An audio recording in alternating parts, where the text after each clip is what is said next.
All right, so I'm going to go through the MyFitnessPal app for you all and help you see how to log your food each day, and then a couple of tips and tricks that are going to help you make adjustments in the app to kind of better follow the goals that you've been getting, and also how to search for foods and things like that. So when you get in, this is going to be your home page. This will be the first thing that you see.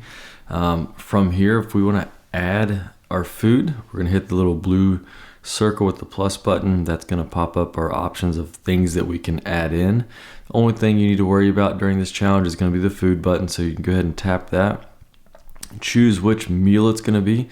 We'll go ahead and start with the breakfast, and I'll kind of walk you through my day. So we'll hit breakfast.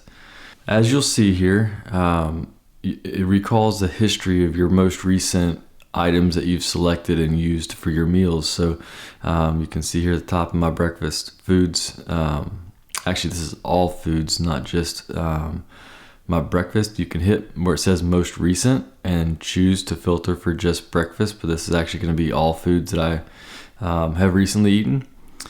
So for breakfast, we'll go ahead and put my coffee in here. So I've got my oat milk, and then if you scroll down, you can kind of see all the different macronutrients, micronutrients, all the different nutritional facts for that food. So I'm going to go ahead and hit the check mark in the top right corner, and then that's going to add that food to my breakfast list. Next, I'll hit add food again, and I'm going to add in the espresso that I put with that oat milk, and then check mark.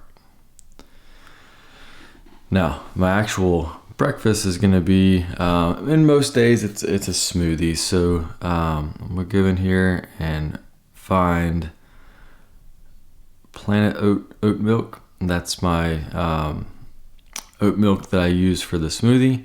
And a cool thing here is you'll see at the bottom there's commonly paired foods. So if you put common things together, like your normal meat, vegetable, whatever, it'll recognize that, and you'll have the option to quickly add those two versus having to go through and search for each one. So I'm going to go ahead and add the banana because I do put that in the smoothie, my whey protein, my kale, my spinach, and my almond butter. All right.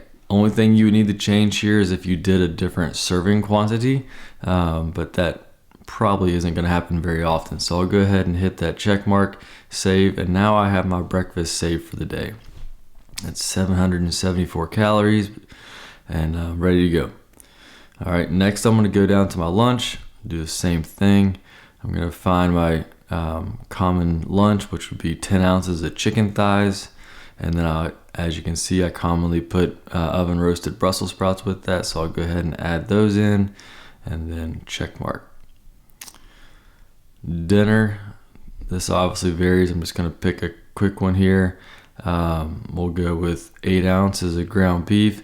So you'll notice here, I've got my serving size set at 4 ounces. I know I ate 8 ounces, so therefore I've changed the number of servings to 2. And then I'm going to go ahead and put these sweet potato fries with that because that is something that we do pretty frequently. All right, so I've got my dinner in. I'm all good. Lastly, I'm going to take a look at my snacks for the day. So for me, some common snacks are going to be navel orange. I love oranges. I usually eat at least one, sometimes 2 a day. We'll go ahead and add that orange in. Go back down here, and then I love a good Fit Aid after a workout, so we'll add that. That's another important thing, is to make sure that anything that enters your mouth goes in this app. You want to make sure you're seeing everything that you eat on the day. So condiments, little drinks, there's calories that are in everything that goes in your mouth. So we got to make sure we're tracking so we know exactly what you're getting in there. Protein bar, this caramel cashew Bear Bells bar, one of my new favorites. We'll go ahead and add that in. And then if you look at the top of this, you'll see I've got my goal calories set at 2,280 calories. The food that I've inputted so far is 2,299. So I'm really, really close on the end of the day. That is a normal day of food for me. So I'm right on target for hitting my calorie and macro goals for the day.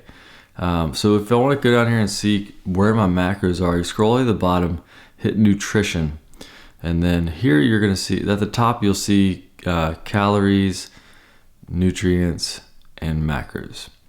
I usually just stick to the macros because I can quickly see, all right, I've got my 148 grams of protein, 119 grams of fat, and 181 grams of carbs. My percentages are off for my normal day, so I'm a little bit under on protein, but 148 is still enough for me. It's not ideal, but it is enough. And then fat, I'm at 45%, so that's over my 35% goal, but again, my total calories are in line, so I'm okay, but I know that I can take some fats down. And carbs are 30% versus 35, and I'm always okay if my carbs are under, because again, when I'm trying to lean out and lose weight, that's what I know I need to cut back on. So ideally on this day, I would pull back some of that fat and add some protein and then be good to go. But that gives you a brief overview of how to input your foods, how to see where you are. Let me touch on adding foods in and how to properly search for food. So let's go back to dinner. And let's say tonight I'm eating pork tenderloin. So we'll put pork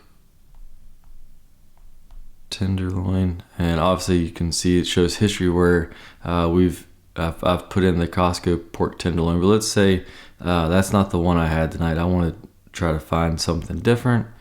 I'm gonna type pork tenderloin and hit search. And here you'll see all kinds of different options for pork tenderloin. You can look for the specific brand that you got, but the big thing I wanted to point out here is your serving. If you look at the small print underneath pork tenderloin, it'll tell you like 4 ounces, 5 ounces, 1 ounce. The one thing I would be cautious of is like this one where it says 100 grams. It's really hard to measure your food in grams or in cups. So I tend to shoot for the ounce options. This may not be the best example because most of them are that way, but sometimes when you're searching for other foods, it'll have it like by the cup or just some random measurements. So I would just try to find ounces, unless it's something, liquid. Obviously it's sometimes different, but for as far as your meats go, try to search in ounces, and that'll kind of help you keep on track. So that is basically a quick rundown of how to use MyFitnessPal. I hope that was helpful. If you all have any questions on this, please don't hesitate to let me know. Good luck in the challenge. We're here for you, and we can't wait to see how it goes. See ya.